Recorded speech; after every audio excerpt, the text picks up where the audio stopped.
Assalamualaikum warahmatullahi wabarakatuh. Jumpa kembali lagi dengan saya Udin dalam channel Kim Ude. Asiknya belajar kimia. Materi hari ini adalah definisi dan sifat larutan penyangga. Pada materi ini, teman-teman saya ajak untuk membahas apa sih larutan penyangga dan bagaimana sifat-sifat dari larutan penyangga. Nanti kalau ini paham, maka teman-teman bisa menghitung larutan penyangga, mencari pH-nya. Ingat, pada pH nanti di UTBK itu keluarnya paling banyak. Ada sekitar 3 soal, baik itu larutan penyangga, hidrolisis maupun pH biasa. Maka teman-teman harus menguasai materi ini karena apa? Paling banyak keluar di soal UTBK.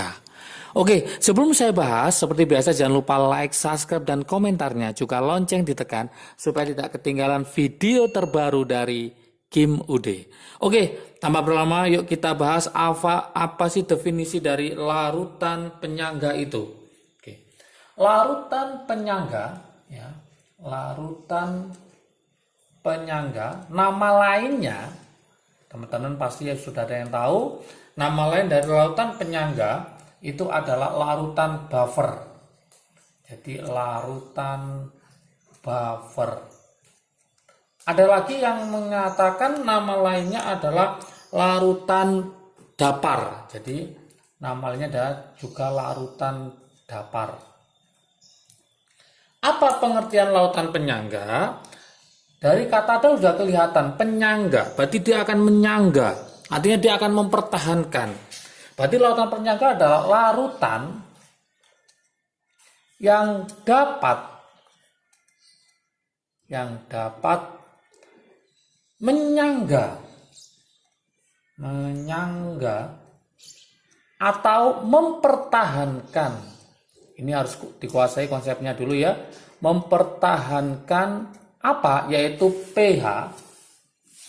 Jadi mempertahankan pH supaya konstan. Jadi mempertahankan pH konstan terhadap pengaruh apa? Nah, ini harus paham juga. Terhadap pengaruh yaitu apa? Pengenceran bisa. Kemudian yang kedua adalah penambahan sedikit asam atau basa. Penambahan sedikit asam atau basa. Sedikit ya, sedikit asam atau basa. Jadi dengan adanya pengenceran atau penambahan sedikit asam atau basa ini, pH-nya tetap konstan atau dipertahankan. Itulah yang disebut dengan namanya larutan penyangga. Ingat-ingat ya. Kemudian berikutnya, konsep berikutnya yang harus dikuasai adalah penambahan. Tadi sudah saya omongin, penambahan sedikit asam basa, sedikit asam atau basa, ataupun pengenceran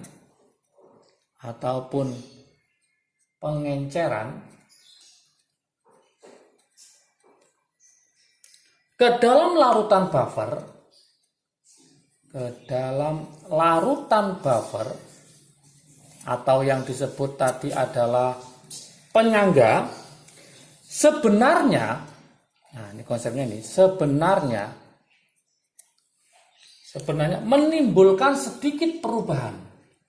Menimbulkan sedikit perubahan. Perubahan apa? Perubahan pH. Hanya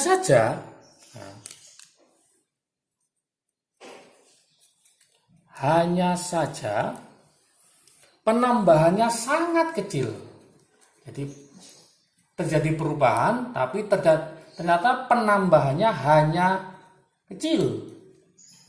Hanya sangat kecil. Karena sangat kecil inilah sehingga pH larutan dianggap konstan. Karena sangat kecil ini maka sehingga pH larutan dianggap konstan. Jadi pH larutannya dianggap konstan. Kenapa? Karena perubahannya sangat kecil sekali. Oke. Kemudian larutan penyangga memiliki dua komponen, ya. Larutan penyangga memiliki dua komponen, yaitu apa? Yaitu asam dan basa. Yaitu asam dan basa. Oke. Asam akan berperan, ya. Asam akan berperan. Jadi asam itu nanti akan berperan jika ada upaya menaikkan pH. Jika ada upaya menaikkan pH. Ingat-ingat, berarti asam itu akan berperan jika ada upaya untuk menaikkan pH. Sedangkan basa akan berperan jika ada upaya untuk menurunkan pH, ya. Sedangkan basa akan berperan jika ada upaya untuk menurunkan pH. Ini konsepnya harus jelas. Menurunkan pH. Jadi intinya asam itu berperan untuk menaikkan pH, sedangkan basa itu berperan untuk menurunkan pH. Oke, seperti itu. Asam basa ini, nanti ya. Asam basa ini merupakan pasangan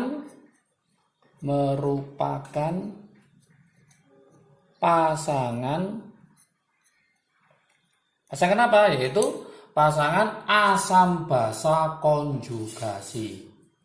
Asam basa konjugasi. Oke, asam basa konjugasi sudah saya bahas pada teori asam basa. Silakan nanti dipelajari. Videonya nanti saya kasih link deskripsi di bawahnya. Jadi nanti intinya apa? Berarti lautan penyangga nanti adalah lautan yang terbentuk dari asam basa konjugasinya. Gitu. Setelah teman-teman paham tentang definisi dari lautan penyangga, maka teman-teman harus paham tentang apa? Sifat larutan penyangga. Jadi ada sifat larutan penyangga. Sifat larutan penyangga. Oke. Gimana sifat larutan penyangga? Yang pertama adalah larutan penyangga asam. Yang pertama adalah larutan penyangga asam.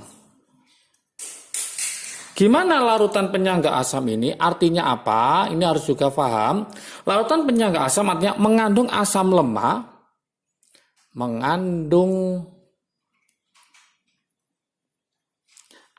lemah,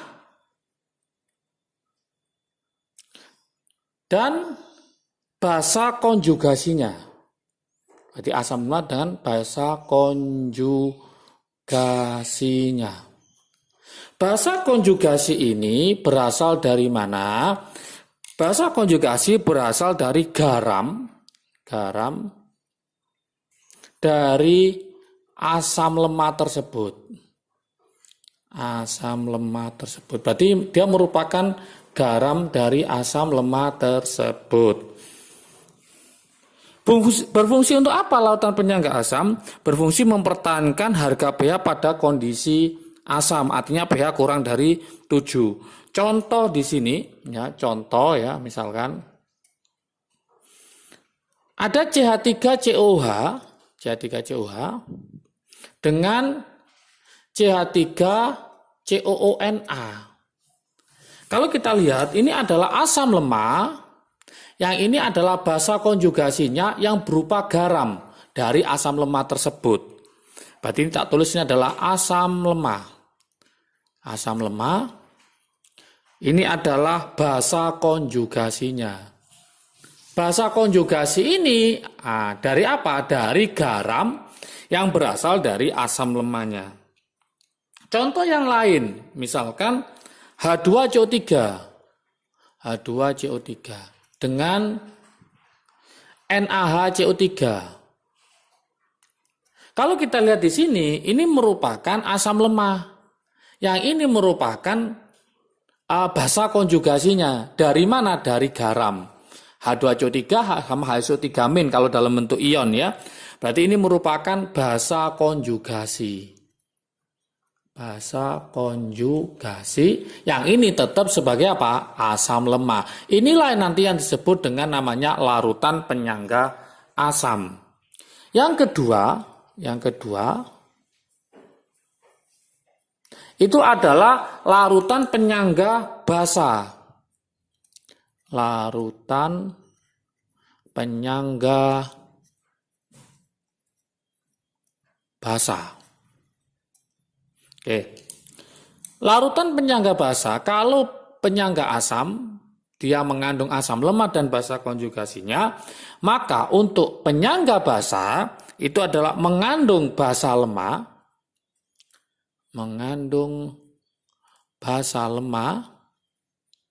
dengan apa? Dengan asam konjugasinya. Asam konjugasinya. Oke, jadi ingat-ingat. Asam konjugasi itu apa? Nah, ini harus paham juga. Dia adalah garam, merupakan garam dari basa lemah tersebut.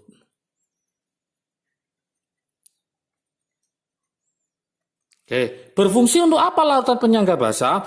Berfungsi untuk mempertahankan harga pH pada kondisi basa, artinya pH-nya lebih besar daripada 7. Contoh larutannya ya, contohnya. Misalkan larutan NH3 dengan larutan NH4Cl. Oke, kelihatan di sini NH3 merupakan basa lemah. Ini ada NH4 di sini, ini merupakan asam konjugasinya. Asam konjugasi. Dari mana asam konjugasi? Dari garam yang berasal dari basa lemah tersebut. Oke. Contoh yang lain misalkan NH4OH, larutan NH4OH dengan larutan NH4-2SO4. Oke, berarti ini sama, yaitu basa lemah dengan garamnya atau basa konjugasinya. Berarti ini adalah namanya larutan penyangga basa. Oke, supaya paham, ini saya buatkan latihan soal. Silakan nanti dikerjakan. Kalau sudah mantap, sudah yakin, langsung ditulis komentar ya. Semoga saya tahu tingkat pemahaman teman-teman semua. Oke, soalnya gimana? Nah, ini seperti ini. Tuliskan reaksi antara. Yang pertama adalah CH3COOH dengan KOH. Oke, kemudian H2CO3 dengan NaOH. Oke, yang ketiga adalah NH4OH dengan HBr. Setelah itu tentukan, tulis reaksinya dulu, kemudian tentukan pasangan. Nah, pasangan dari larutan penyangga tersebut. Penyangga tersebut. Oke, maksudnya apa? Nah, berarti kayak seperti ini nanti NH3 sama N4Cl, H2CO3 sama NHCO3, CH3COA sama CH3CONA. Maka teman-teman harus menentukan siapakah pasangan asam basa konjugasi untuk membentuk larutan penyangga. Inilah definisi dan sifat larutan penyangga. Video berikutnya nanti ada peranan larutan penyangga dalam kehidupan sehari-hari. Kemudian ada lagi perhitungan larutan penyangga baik cara langsung maupun cara tidak langsung. Oke, jangan lupa tetap tonton video Kim Ude supaya paham tentang larutan penyangga. Oke, kalau video ini bermanfaat bagi kalian, silahkan di-share ke teman kalian supaya manfaatnya semakin banyak lagi. Jangan lupa like, subscribe, dan komentarnya. Juga lonceng ditekan supaya tidak ketinggalan video terbaru dari Kim Ude. Oke, semangat belajarnya, sukses selalu, siap UTBK, belajar mulai dari sekarang. Salam sukses dari Kim Ude, asiknya belajar kimia. Assalamualaikum warahmatullahi wabarakatuh.